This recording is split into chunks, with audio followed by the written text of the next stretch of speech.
Lori Massey is our speaker today. She's CEO of Mississippi Coast Crime Stoppers. She's held positions as a regional director for different regions: Mississippi, Alabama, Louisiana, Texas, Kentucky, Arkansas.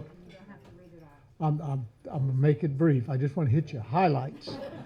She was honored with Crime Stoppers USA Chairman's Award, and one of her really nice accomplishments that she did was she did the state's first community and crime fighting kiosk, along with implementing cold case playing cards for inmates. Lori's a seventh generation Jackson County resident. She's married, has 3 children. Lori. Thank you. Hello, everyone. Hello. And I was just telling, I am a Cat Island descendant, even though I am a Jackson County resident. So I have a second house here in Waveland, and I try to spend as much time as my husband allows me to over this way. I've worked with Crime Stoppers about 13 years, if you count the first couple years I volunteered with them. We do serve 7 counties, and Hancock County is one of those. We go up to Pearl River County and then all the way up to Greene County. So let me tell you how Crime Stoppers was started. It is an international organization. In 1976, Michael Carmen was a college student. He was about to be married within a few weeks. And someone that he worked with asked if he could take their shift at the gas station. Michael, in the middle of the night, 2 guys came in, robbed the place, shot him.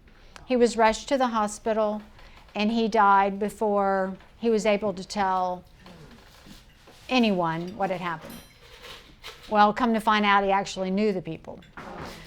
So Greg McAleese was an investigator with the Albuquerque Police Department, and he said, we need to think of outside the box here to get the information from the public. So they put a phone in the police department, a separate phone, with a separate phone number. Then they did a reenactment of the crime. The television station filmed the reenactment. The detective played one of the bad guys, and it was broadcast. Supposedly, it's the first reenactment of a crime that's ever been done. So they sat back and waited and hoped that the phone would start ringing on who killed Michael. Well, the first crime that was solved this way was not Michael's. It was a gang rape that had happened in the desert. Eventually, Michael's crime was solved. 2 guys were arrested at an apartment complex really close to the gas station, so they figured Michael knew them. So at that point, Crime Stoppers was born because they knew that people fear retaliation. People really don't want to be involved. They don't want to go and testify in court. They want to be anonymous. So Crime Stoppers was born for anonymity. So whenever you contact Crime Stoppers, you stay anonymous. But you're still giving police information that may solve these crimes. We take tips on any type of felony case. Of course, every once in a while we'll get misdemeanor information, and we will pass that on to police. But the reward system is strictly for felonies. But you know, nationally, only about 30% of people ever collect the reward. They're doing it just to solve these cases and get these bad guys off the street, not necessarily for the money. How many of you download apps? Raise your hand if you download apps on your phone. Okay. So Crime Stoppers, we have an app, or you can call a toll-free number and talk to a live person. We have a call center in Houston, Texas. So no one will ever know who you are. They won't recognize your voice. You're not calling Hancock County. Or you can go on our website and send a tip that way. The beauty of downloading the app, or you can also, even when you call the call center, they're going to give you a PIN number. And that's the only way of tying you to that tip. So people who want to get the reward from Crime Stoppers, if they lose that PIN number, they're out because they can't prove that they've contacted Crime Stoppers. So it's truly anonymous. And it's really hard for the public to understand that we're not police, we're a nonprofit, and that we truly are anonymous, because a lot of people don't believe that. People that have lived in violent neighborhoods all their lives, they do not believe that we're truly anonymous. So we try to educate people. So let's talk about some of our successes. And what I did was I went through and chose successes from your county. Also, I do a different PowerPoint for every presentation I do. So this lady was arrested by the help of Harrison County Narcotics. She was arrested by Hancock County Narcotics late last year for drugs. As you can imagine, we get a lot of drug tips because it has basically every crime has a nexus of drugs. We all know that, right? High 90%. We recently solved this one, even though it happened in June of last year. This was stolen jet skis.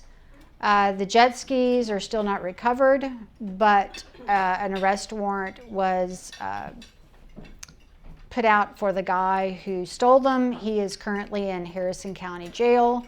And as soon as he is released from Harrison County Jail, Bay St. Louis will serve him his warrant for that.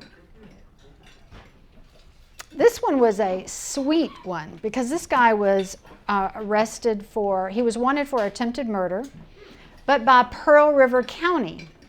So as we all know, fugitives, wanted people, bad people who are stealing things, do they know jurisdictions? Do they know county lines? No, they don't. They steal everywhere. They may live in Jackson County, but they may come over to Harrison County, go over to Harrison or Hancock to go steal things. So this guy was holed up in a hotel in Waveland. So Waveland Police Department made the arrest on this. This was our first arrest this year, and it went to Jackson County. This was a tip that came in on January 1st. The girl on the left, she was the mother of a boy who did a drive-by.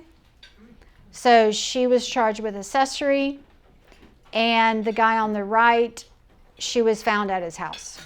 So the cops don't play. If you're hiding somebody, they will also be arrested.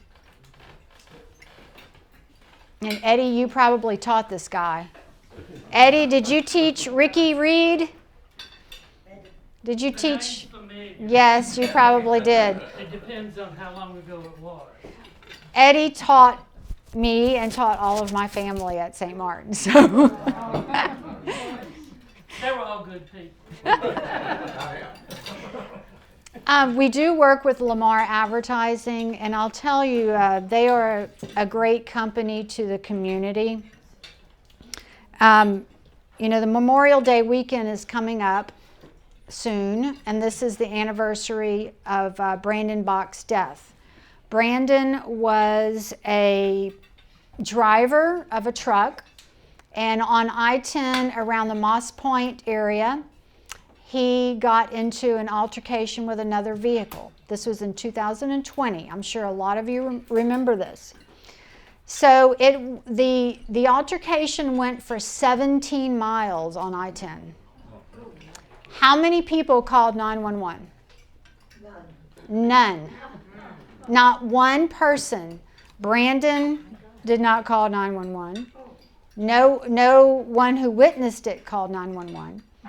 So you, as residents, citizens who are on I-10 a lot, call 911 when you see crazy things happening.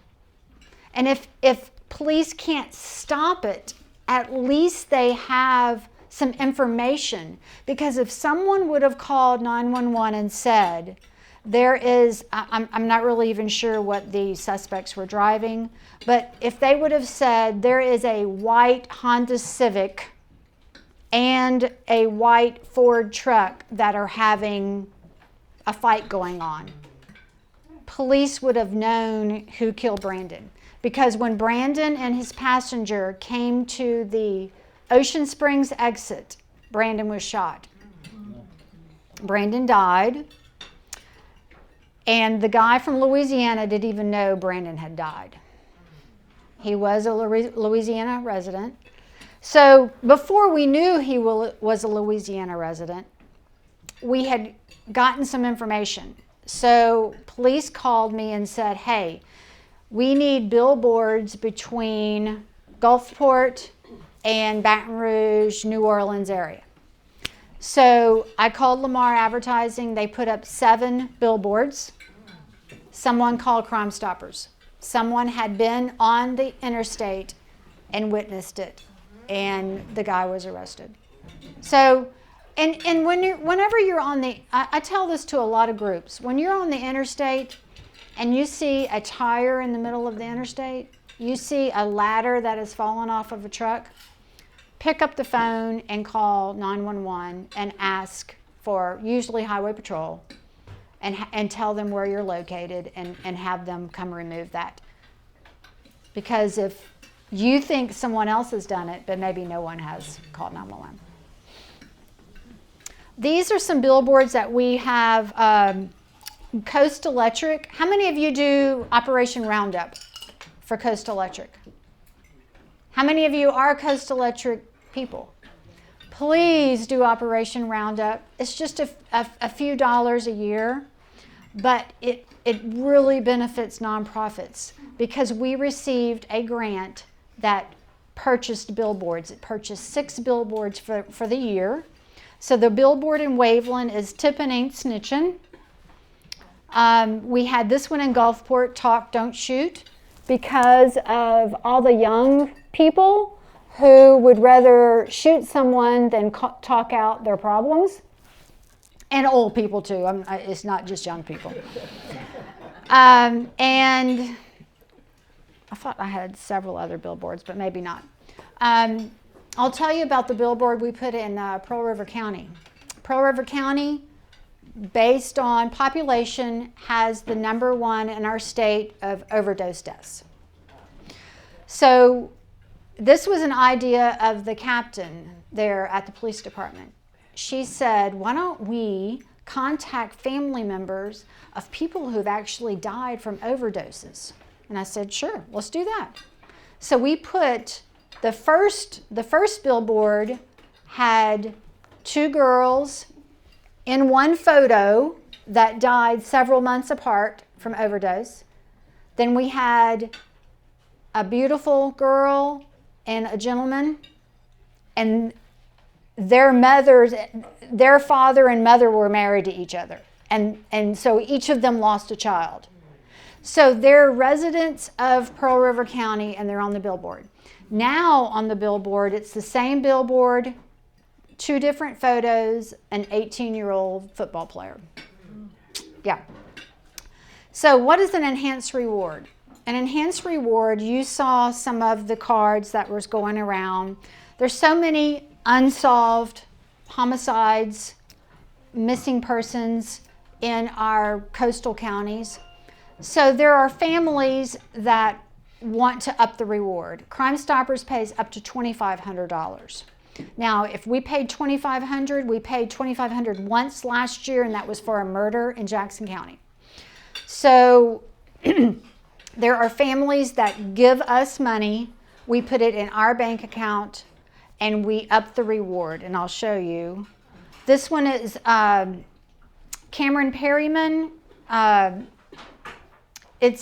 He was from George County, killed, dumped in Greene County, and then MBI is helping both of those counties with his case.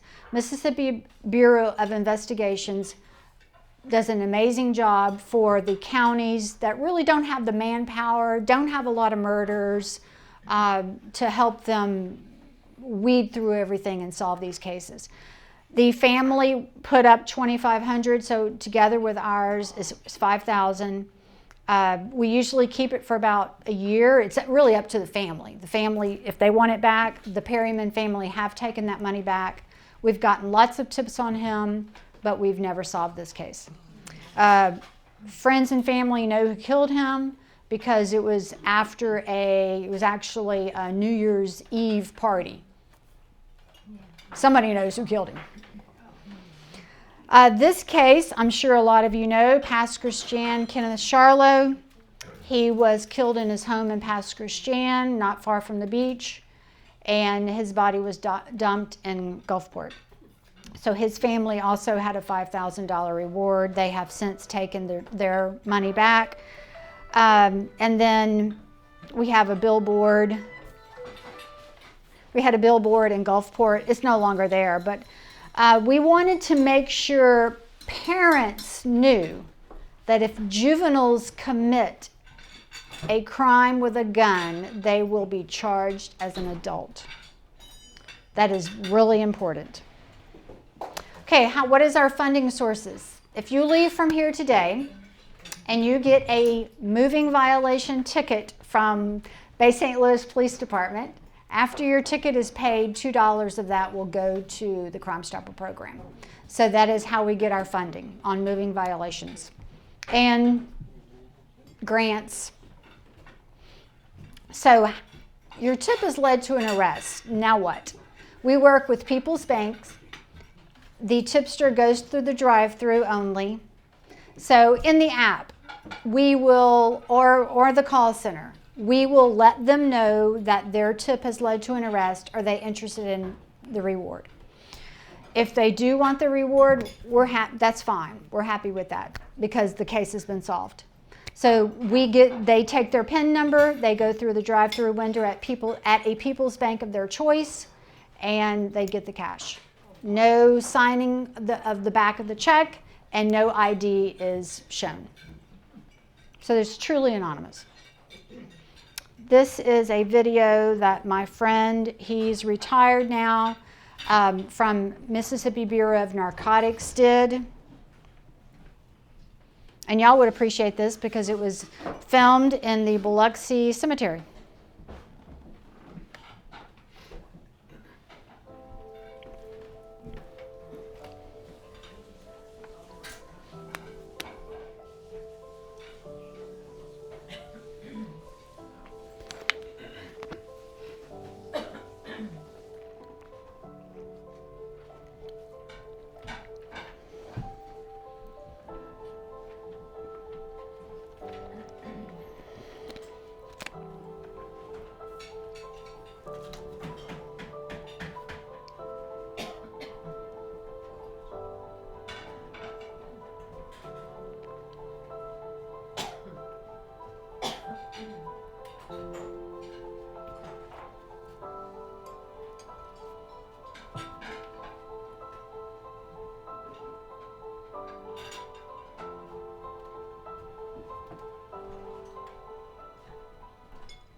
So let's talk about what's in your bag. Okay, you have a magnet, and we started doing this because we felt like people always throw away business cards, but you don't normally throw away a magnet. You're going to put it on your refrigerator. I wanted to bring extra for your friends and family, and I forgot them. This is a flow chart. The yellow thing is a flow chart on how Crime Stoppers works. And then I also brought you, I also gave you a pamphlet on scammers, which you know that they prey on older people, and then something about being safe on the internet. So, I had an idea about what to talk to you about. the scammers. How many of you probably won't even raise your hand, but I'll tell you, I had a phone call from someone that's friends with my mom and dad. She's quite a bit younger than my mom and dad, and I was really shocked that she fell for this. But it was the scam of, you did not go to jury duty, and she fell for it. And she drove while the guy was on the telephone and went to the gas station with the ATM thing and sent the money. And I was just flabbergasted by that. So please, talk to your friends and family about that stuff, especially people who are really not up on technology, that if they get these phone calls, they just need to hang up. My dad, one day, several years ago, came to our house and said, "Have you talked to Brett lately?" Brett's our oldest child. And we said, yeah. "Well, I got a phone call that Brett was in jail and wanted Grandpa to bail him out and not to say anything to Mom and Daddy." Well, he knew something was up because he calls him Pawpaw. He don't call him Grandpa. So listen to things like that. If something is too good to be true, it probably is, and hang up on the person. Do you have any questions? Let me tell you how we work with law enforcement. Yesterday, Loosedale called me. They had a break-in with a place you drive up and get the ice out of. They must have damaged the equipment pretty good because it's a felony. And so we have put that on our social media page. If you are a social media person, please like our page. We have 40,000 followers, but we do serve 7 counties, so we do put a lot of information out, even if it's not wanted people. Something that's the lanes are blocked on I-10, we'll put that out.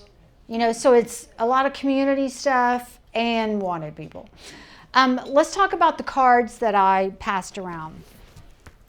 This happened this week, and then I'll get out of your hair. This is the first in our state. Can I have a pack of those cards? Who has? Oh, thanks.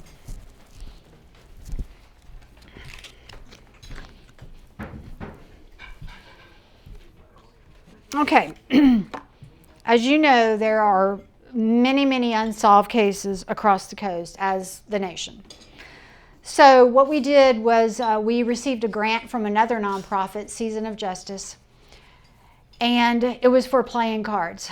So we had 2,500 decks printed.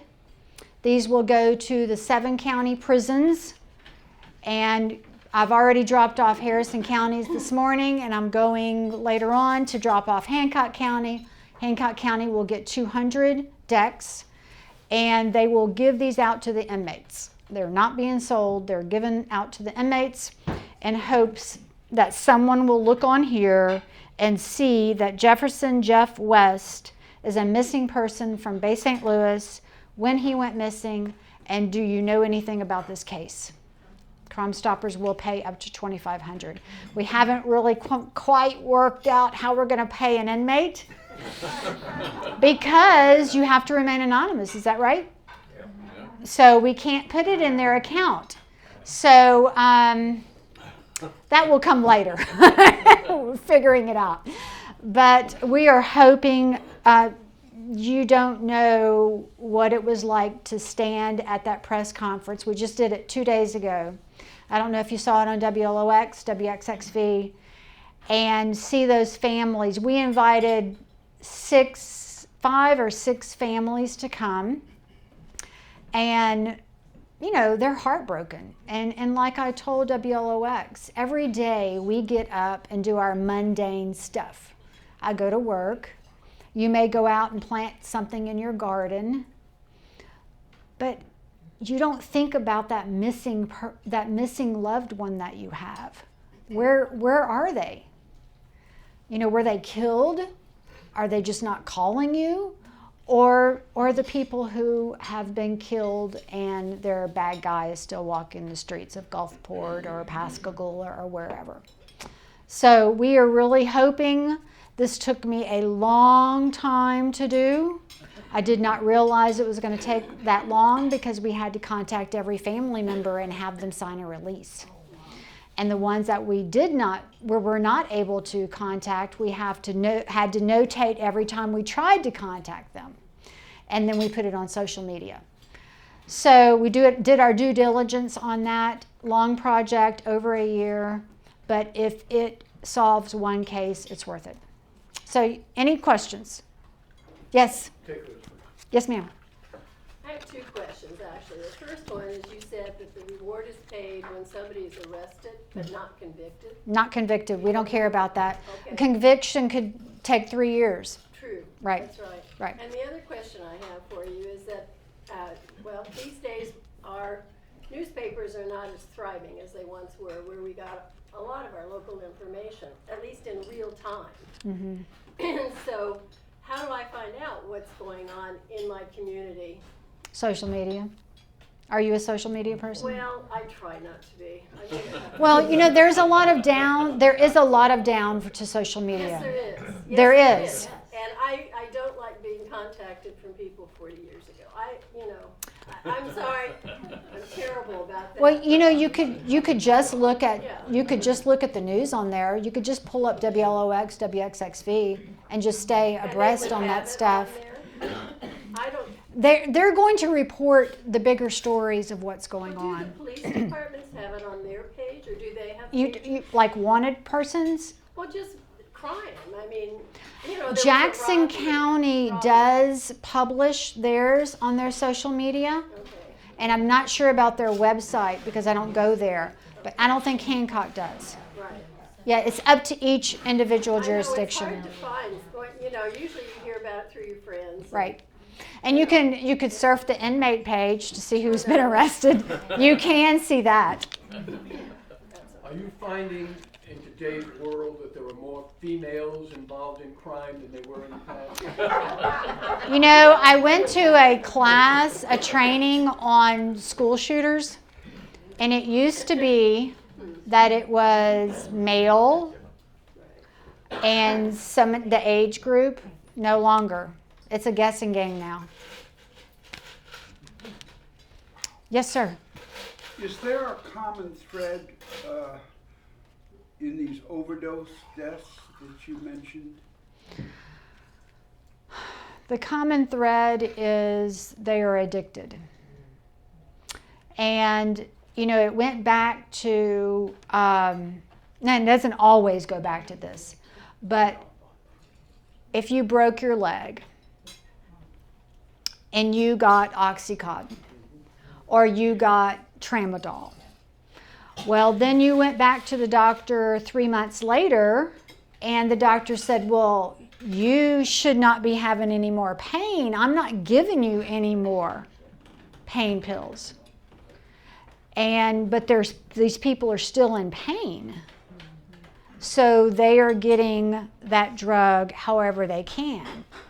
And it could be the drug dealer. So that's definitely a reality of someone who has been a great citizen, who has children, has held down a job, has worked at a company for 15 years, and then they get addicted to drugs. How does that happen? It could happen like that. Yes, sir. Are any of these overdoses suicide? I don't know. Is it possible most of them are suicide? Anything's possible, but probably not.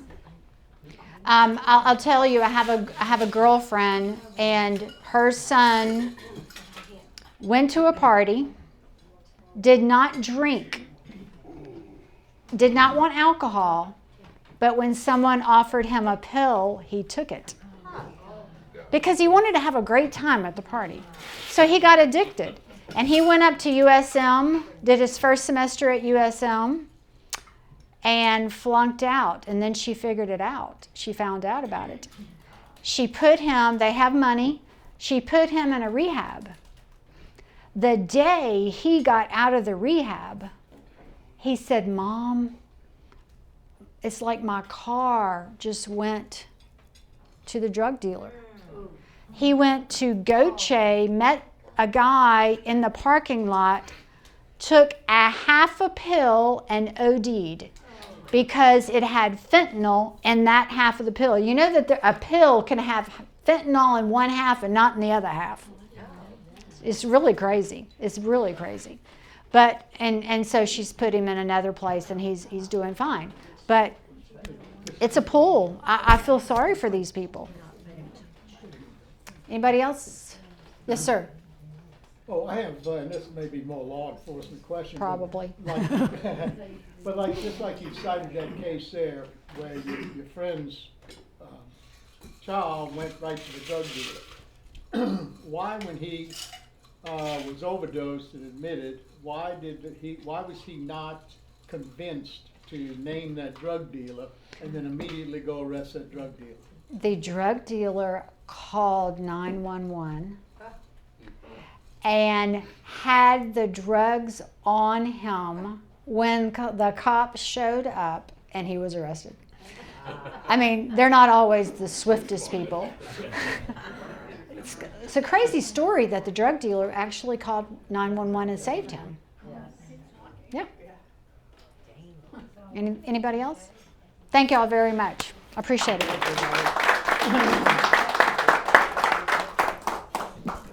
Can I get the other 2 packs of cards so that an inmate can play with these? Maybe the casinos could use your playing cards. Oh, wouldn't that be interesting? Yes. Oh, that's a great idea.